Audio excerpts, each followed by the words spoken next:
Good morning. I'm here with Remo, my ever wonderful co-leader. You can go play. And we are hanging out today.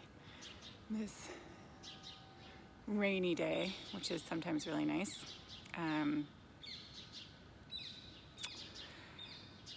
So, can I tell you a story? Last week was a really hard week for me.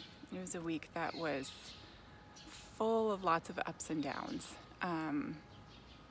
which, giving it a reframe, another way of saying it is it was a very adventurous week for me, full of its ups and downs.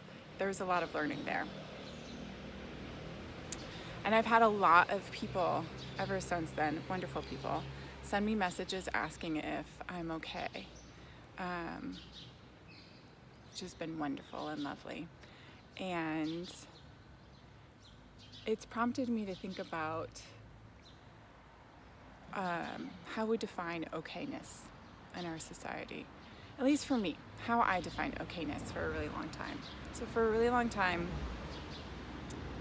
my okayness only looked like me being joyful and super pulled together all the time. And that if I kind of looked sad or angry or not pulled together, didn't have makeup on and everything all just right, that I would be like a hot mess, you know, that I would sort of be falling apart. And I think it's, for me, I was collapsing together these two ideas. Like I was collapsing together this idea of only allowing joyfulness with this idea of being somebody that's capable of dealing with this world and being a leader, you know, in this world. And I've had many, many wonderful people help me to realize that that's not the case. And that when we only allow this one channel of joyfulness to flow through us, it sort of clogs up all of the other stuff. So there's a really great movie that explains this, which is Inside Out. And any of my trainees that are watching this will know that this is one of my movies that I refer to a lot. And yeah, for me, it was really important to uncollapse those two concepts of I must present myself at all times in this kind of one specific way in order to be capable of leading and living life effectively. And I've learned that it's actually the opposite, which is super interesting. And that for me, being able to express all of my emotions when I am sad, when I am angry, when I am frustrated, when I am super joyful, when I'm feeling like a kid, when I'm feeling like I'm 500 years old, you know, being able to kind of allow all of that stuff through has allowed me to be actually a much stronger leader.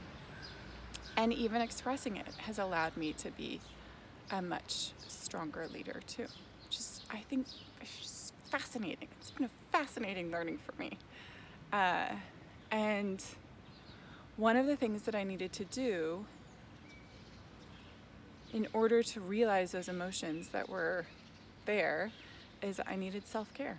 I needed to create space for myself to even realize what on earth was going on inside of me.